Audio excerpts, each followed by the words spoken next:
All right, so I wanted to try this again with the squeeze on how to squeeze. This is part 2 of the squeeze. I thought I could break it down in sections here, pretty easy for you guys. Someone said this doesn't make much sense.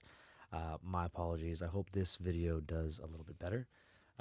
So when we're squeezing in Baccarat, or we're bending the cards and we're trying to be superstitious about it, the thing about it is that as a dealer, and you should know as a player, that when that deck is cut, those eight decks are cut, and everything's set in stone. The burn card burns, and then you burn however many cards, and the shoe is started.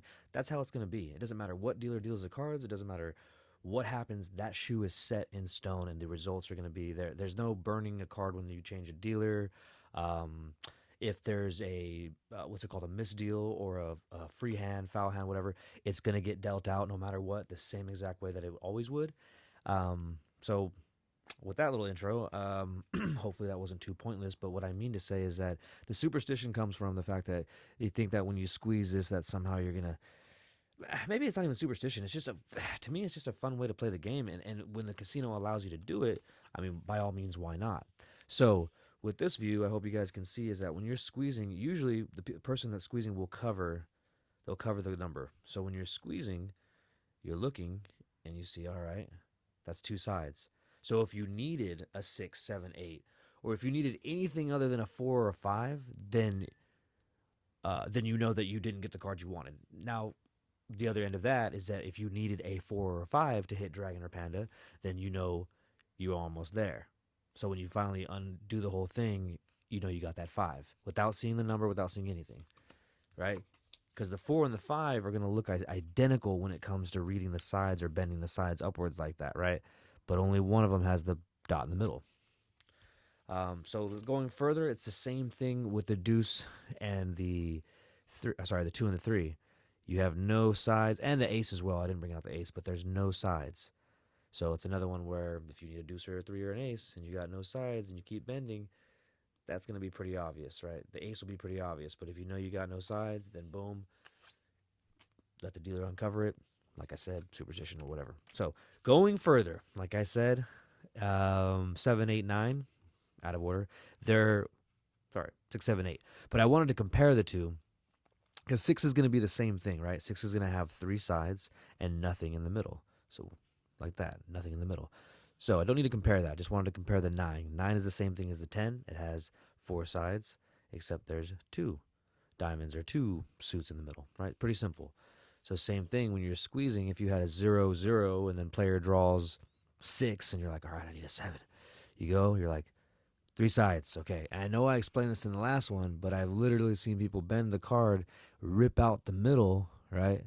Rip out the middle like that, and you got to make sure you know which side is the top, and usually that dot's gonna be on the top. The card's upside down. If the hearts are upside down like that, it's kind of hard to read, I guess.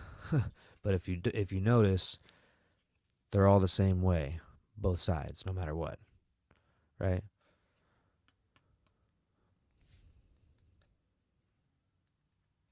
Does that make sense? 2 of them being upside down, cards upside down. 2 of them being upside right or whatever. That's how you know the card. Sorry, that might have complicated things, but either way, that's how you know you got a 6, you got a 7 or an 8 or a 6 when you bend it like that. If you're looking for a 7 or 8 or a 6 and you bend this and you got a 0, but you bet banker, you'd be like, come on, please be a 9. Don't be it. Yes, you got your 9. Right? Like I said, without seeing it. So I hope that makes a little more sense. Sorry the video was so long, but I never really rehearsed these things, to be honest with you. Maybe I should. But anyways, I hope that helps you guys with the whole squeezing when you're ever bending cards or squeezing, because if you're going like this and you're just squeezing like that, boom, you're not covering the number, you're just flashing it. I mean, you might as well just turn them over. In my opinion, I don't.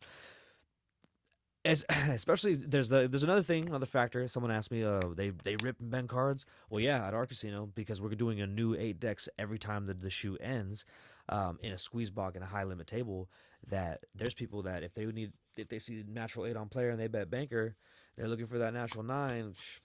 They'll rip it up, and sometimes that I know that when they rip it, that they got that 9. Or for other players, I know when they rip it and slam it down, I know that they got a 10 or a 7, or they didn't get anything close to the natural 8. So thank you guys for watching. Let's talk Bach. I hope that helps with you guys with how to squeeze the cards again on the table. Remember, cover the number, bend it up slowly. All right, ace, deuce, 3 for sure. Boom, deuce. Anyway, thank you guys. We'll see you on the next video.